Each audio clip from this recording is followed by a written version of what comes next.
when I first started this gym, it was slow. We didn't have too many customers. I was giving handouts to people on the street.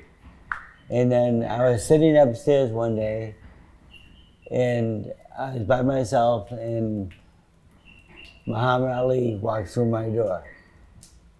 And I says, wow, this is like kind of, I wasn't sure if it was real. And then he says, can I train here? Yeah. And he says, where's the dressing room? And I showed him. And then he came out, and he had Parkinson's disease, and he was shaking a little bit. I asked him for an autograph, and he couldn't write that well. And then he says, you have Parkinson's also? I says, yes. And he says, your symptoms aren't as bad as mine. And I says, sometimes. I says, but, so he worked out, and then he played jokes, he did magic. He stayed for 6 hours. It was like the best 6 hours we ever had in the gym. Just like from playing jokes to hitting the bag to being serious. He was just a very, very nice person. He asked me, can my daughter train here? I said yes. And I was always like a Joe Frazier fan, because Joe Frazier was Eddie Fudge's fighter, and I always liked Joe Frazier better than Muhammad Ali. But when that day came and Muhammad Ali entertained us for 6 hours, and just like I saw the person he really was, it was, he's my favorite fighter now. Oiga, don Freddy, cuando tuvo Manny Pacquiao y le ganó, le tobaba, ¿empezó a tener un poquito más sentido su vida o pensaba que iba a ser igual? O sea, un buen campeón, ya me decía que era un peleador muy entregado, muy dedicado, pero lo veía, en ese momento lo veía subir de división tantas veces y ganarle a otras estrellas del boxeo, como sucedió después, o simplemente pues podía ser un campeón que podía mantenerse ahí por mucho tiempo. Yes, when he came here, he had fought for the world title twice, I believe 108 pounds and 112 pounds before he came here. And then when he beat Ledwaba, that was at 122 pounds. And that was our first championship together.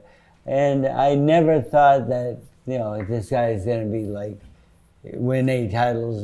You can never guess that. I mean, because it's hard enough to win 1 title. Yes. I mean, I know, because I couldn't do it. And I still have a little bit of, I'm jealous of you. Because I tried so hard to win a world title. And I did everything I thought I was supposed to, and I trained hard every day. And but it just wasn't there. You know, not everybody's born with what you have, I would say. But you know, I tried my best to win a world title. I fought for the title twice.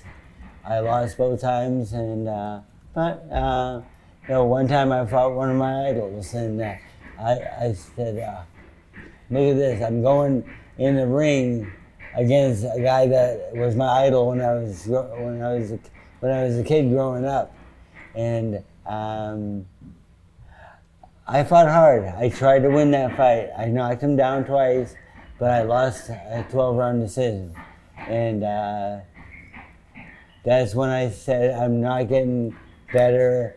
I'm going to go into something else." And for one year, I was kind of lost. I didn't know where to go, and then I said, "Well, I'm going to start showing up at the gym with Mr. Fudge every day." And then I never missed a day. And I think that was like, he taught me more about boxing on the second half than he did on the first as a fighter. So it was a very good education, and I thank him for it every day of my life. And you know, it was just he taught me some very, very important, good aspects of what it takes to be a world champion or even a good fighter. La persona en general, muchas veces solamente vemos lo deportivo, muchas veces porque es lo que vemos, lo que presentamos. Pero mucha gente no entiende y no ve lo que hay atrás, como todo lo que hemos platicado, ¿no? Para usted, en lo personal, en el amateur, en el profesional, como entrenador, ¿cuál ha sido su mejor triunfo? O en su vida personal, ¿cuál ha sido su mejor triunfo y su peor derrota? Well, my best achievement, no doubt, is Manny Pacquiao, and his work ethic and my work, we mix together very well, and he worked very hard every day. And my worst, I don't like to lose. I mean, I've lost like 13, 14 times in my life, and I wish sometimes I could go back and do that over, because maybe I could do it a little better and work a little harder, but that's gone now, and so I'm stuck with training fighters and being a trainer, and it's not the worst job in the world, but I would rather be on the other side.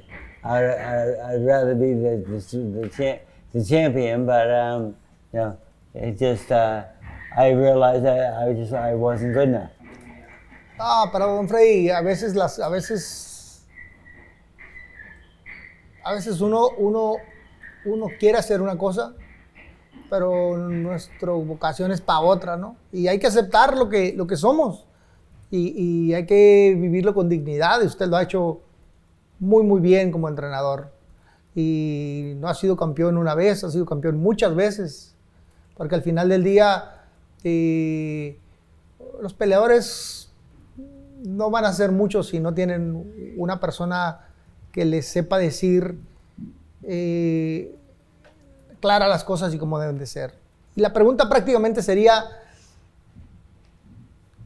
¿qué le motiva? ¿Qué cree Freddie Roach que le sale, de dónde le sale esa información para decirle la correcta? O en alguna parte cree que se ha equivocado en decir palabras, o se ha quedado con las ganas de decir algo y que pasó algo adverso y dice, oye, me equivoqué, debía haber dicho algo diferente? I believe that I have made that mistake of giving maybe the wrong advice in the ring sometimes. Like, okay, now you're doing okay, but I want you to throw more combinations and so forth, and it doesn't work.